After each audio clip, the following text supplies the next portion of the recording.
Hello everyone, and welcome back to Zimist Coded. In today's video, I've got two simultaneous equations in front of me. The first is 2x plus y equals 7, which we'll call equation 1.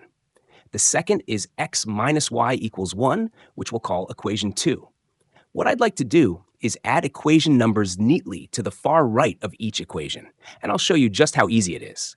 Let's begin with the first equation. Click inside the equation, move all the way to the right, and type in a hash symbol, followed by an open and a close parentheses.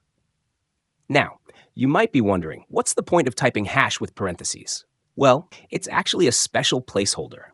It creates a dedicated space at the far right of your equation where you can insert numbering. Inside those brackets, you can type the specific number you want. So with the brackets ready, I'll type in 1 and press enter. And there we go. Our first equation is now labeled perfectly at the far right. Let's do the same thing for the second equation. I'll click inside it, move to the far right, type hash with open and close parentheses, and this time I'll enter 2 inside the brackets.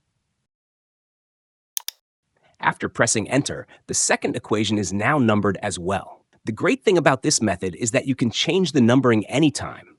For demonstration, I'll go back to the first equation and replace the number 1 with 3. Notice how the label instantly updates to equation 3.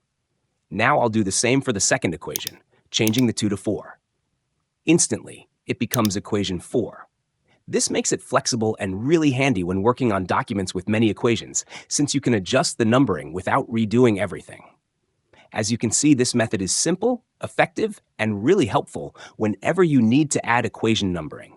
It keeps your work clean, organized, and professional looking. And that's it for this quick tutorial.